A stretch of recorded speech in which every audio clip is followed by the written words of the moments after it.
Salut mes amis et bienvenue. Comme vous l'avez remarqué, le format de cette vidéo ne sera pas comme les autres parce que je suis en train de résoudre un problème réel.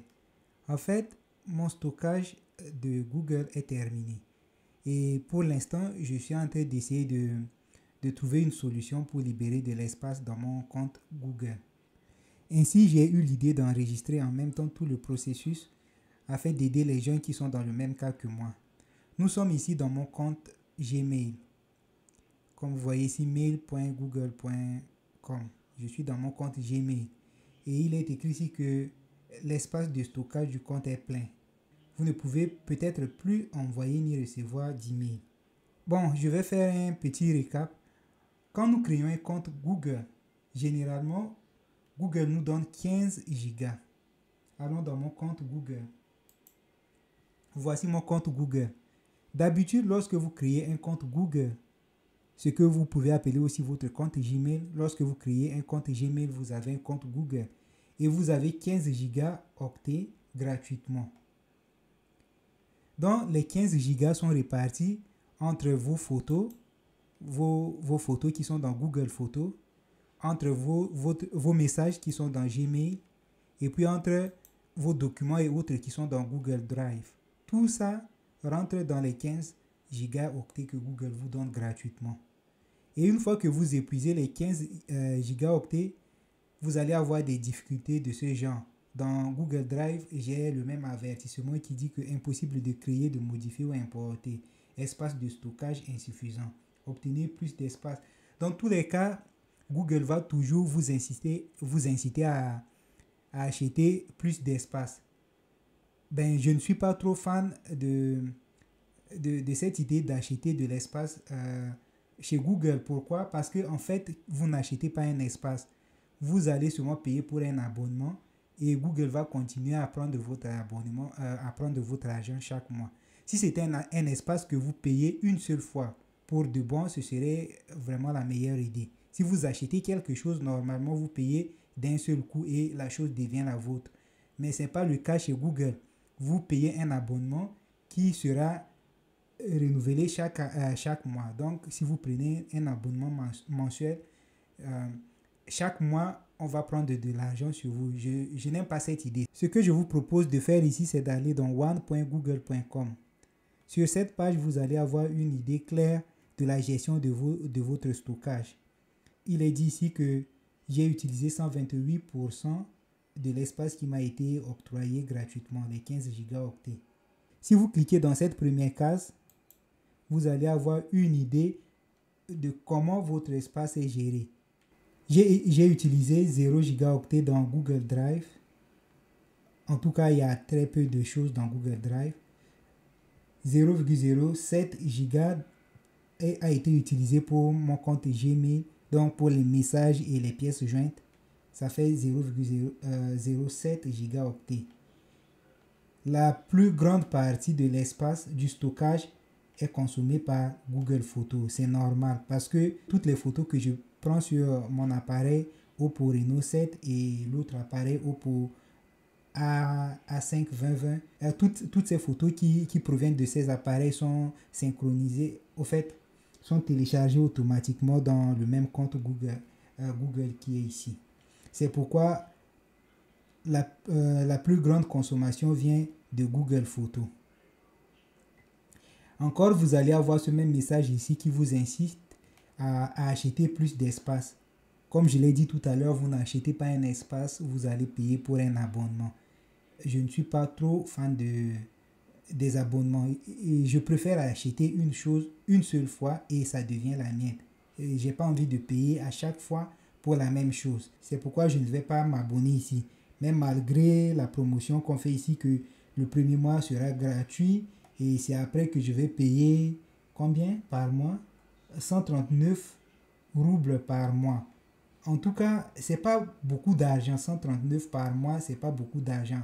Mais je n'aime pas cette politique. Je vais acheter une chose une seule fois pour de bon. Je ne vais pas m'abonner. C'est pourquoi je vais vous proposer mon astuce. J'ai acheté un disque dur externe qui fait 2 TB. Je vais télécharger toutes mes photos et les sauvegarder sur ce disque externe que j'ai déjà acheté. Je reconnais qu'il y a plusieurs astuces pour essayer de réduire la taille des données que vous avez dans votre stockage Google. Vous pouvez par exemple essayer de réduire la taille des photos que vous avez ou bien essayer de supprimer les photos qui se ressemblent. Et si on va dans mon compte Google Photos, il y a toutes ces photos normalement, elles ne me sont plus utiles. C'est des photos que j'avais prises à maintes reprises pour essayer de choisir la meilleure afin de faire ma miniature YouTube. Normalement, ces photos, je pouvais les supprimer ici. Donc, dans votre cas, vous pouvez aussi aller essayer de sélectionner les photos qui sont inutiles et les supprimer pour essayer de réduire de l'espace. Mais dans mon cas ici, j'ai déjà beaucoup dépassé la limite. J'ai dépassé les 15 gigaoctets de plus de 4,3 gigas. Donc, ça fait beaucoup. Si je vais essayer d'user de trucs, des astuces pour réduire la taille, ça va me prendre une éternité. Si j'essaie aussi de supprimer les photos, comme j'en ai des milliers ici, je vais prendre un temps fou pour le faire. C'est pourquoi je vais tout simplement les télécharger toutes et les sauvegarder sur mon disque externe. Restez ici parce que c'est là que commence l'important. L'important de la vidéo d'aujourd'hui, c'est de vous montrer comment télécharger toutes vos photos, toutes vos données de votre compte Google en un seul clic. Comment télécharger toutes vos données en un seul clic. C'est ce que nous allons voir maintenant. C'est ce qu'on appelle le Google Takeout. Comme nous avons vu tout à l'heure, ce sont les photos qui prennent plus d'espace de stockage. Je vais essayer de télécharger uniquement les photos. Et j'en ai des milliers ici. J'en ai des milliers. Si je vais les télécharger une par une, ce serait pas possible. Je vais prendre toute une vie pour les télécharger. C'est pourquoi je vous montre la méthode qui vous permettra de télécharger en un seul clic vos données qui sont stockées dans Google. C'est ce qu'on appelle le Takeout, le Google Takeout. Comment va-t-on accéder au Google Takeout? Écrivez takeout en anglais, takeout.google.com. takeout.google.com. Vous écrivez seulement ça, takeout.google.com, et puis vous appuyez sur Entrée, la touche Entrée de votre clavier. Et vous êtes sur cette page. Vous arrivez sur cette page. Tout ce qui est sélectionné ici, tout ce que Google a listé ici, ce sont des données que vous avez le droit de télécharger. Vous avez le droit de posséder toutes ces informations. Ce sont vos informations. Donc vous avez officiellement le droit de télécharger chacune des choses que vous voyez listées ici par Google. Il y en a 47 par exemple. Et ici, il y a 46 qui sont sélectionnés sur les 47. Mais normalement, vous n'avez pas besoin de toutes ces choses. Dans mon cas, par exemple, j'ai seulement besoin de mes photos. Donc, je vais chercher photos, Google Photos. C'est ce que je veux télécharger. J'ai seulement besoin de ça. D'autres personnes aussi auront besoin de leurs messages. Donc, vous pouvez télécharger tous vos messages dans des formats multiples. Vous avez par exemple ici vos historiques YouTube, toutes ces informations. Ça, c'est Google, vos informations de navigation sur les cartes. Je crois que c'est Google Maps, je ne sais pas. Donc, toutes ces informations que vous voyez ici, Google Maps, Gmail et autres, vos historiques, vous avez le droit de les télécharger. C'est pourquoi Google les a listés ici dans son Takeout. Donc, vous allez takeout.google.com. Comment aussi vous pouvez autrement accéder à ce Takeout si vous ne voulez pas saisir le lien ici dans la barre de recherche. La deuxième méthode, si vous êtes dans votre compte, attends, je vais ouvrir un autre compte.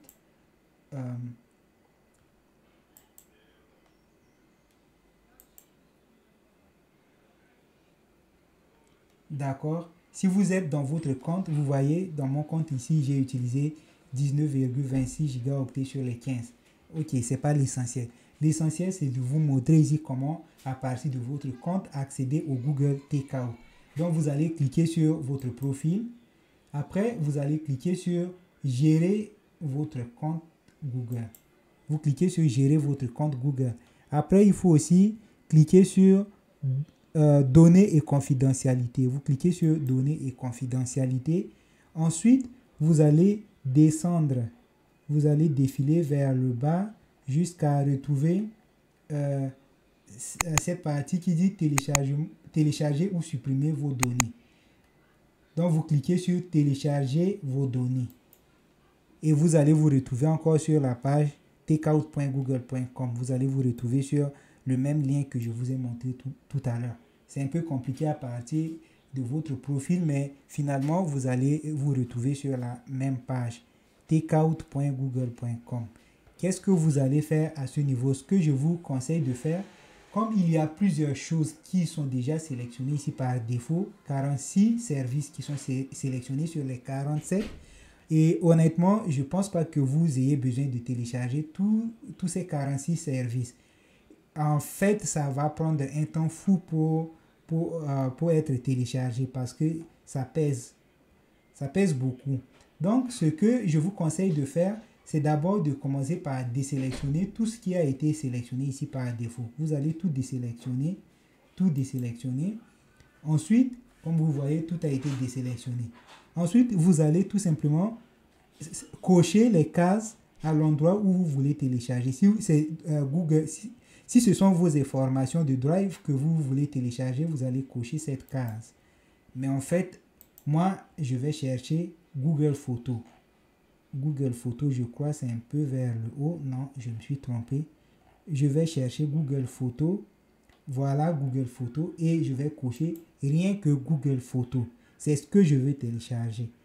Tous les autres services ne m'intéressent pas pour l'instant. Je veux télécharger tout simplement Google Photos. Toutes mes photos qui sont dans Google Photos. Ensuite, je vais cliquer sur étape suivante.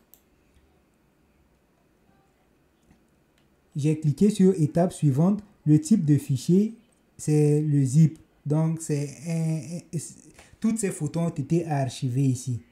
Bon, si vous utilisez vraiment l'ordinateur sur une base quotidienne, vous êtes familier avec ce format de fichier. Je vais garder le format zip. Et ici, qu'est-ce qu'il est dit? Il est dit que les exportations dépassant cette taille seront scindées en plusieurs fichiers. Donc, la taille de fichier, c'est 2 gigaoctets. Le maximum pour un fichier, c'est 2 gigas. Et si ça dépasse 2 gigas, ça va être scindé en plusieurs. Donc, si vous avez un fichier, par exemple, qui fait 4 gigas, il sera scindé en 2. C'est ce que ça veut dire. Bon, c'est pas important.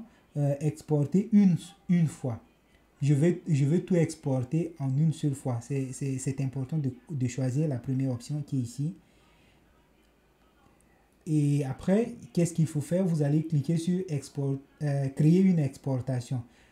Lorsque vous allez cliquer sur créer une exportation, vous allez patienter parce que l'exportation va prendre du temps. Vous voyez, il est écrit ici exportation et les 3 points de suspension signifie que l'exportation est en cours. Donc, Google est en train de créer une copie des fichiers qui sont de Google Photos parce que c'est ce que j'ai coché tout à l'heure. Et Google est en train de créer une copie de ces photos. Et après, le processus est long et peut prendre des heures, voire des jours. Vous recevrez un email une fois que l'exportation est terminée. En réalité, ça ne va pas prendre des jours, c'est peut-être 1 heure, 2 maximum, je crois. Ça dépend de la taille des fichiers que vous avez. Pour moi, vous avez vu tout à l'heure, c'est plus de 19 gigaoctets, donc ça va prendre quelques heures, je crois.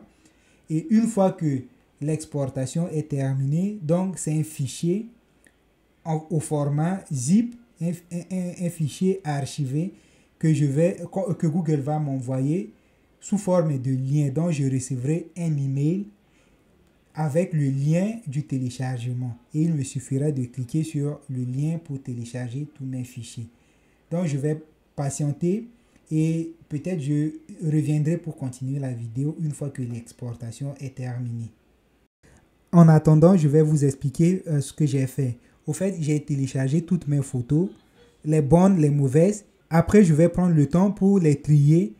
Celles qui sont importantes, je les garde. Celles qui ne sont pas importantes, je les supprime. c'est mon problème à moi déjà, puisque toutes ces photos, toutes ces informations qui sont les miennes sont déjà dans mon disque dur externe. Donc ça m'appartient. C'est à moi maintenant de gérer mon espace dans l'ordinateur. Je vais supprimer les photos qui ne m'intéressent plus. Je vais garder celles qui sont importantes. Mais entre-temps, je vais revenir dans mon compte Google Photos et supprimer tout ce qui est dedans, puisque ça ne me sert plus à rien de garder ces photos dans Google Photos. Je les ai déjà sur mon disque dur externe. Donc, je vais les supprimer toutes. Je vais tout simplement les supprimer toutes.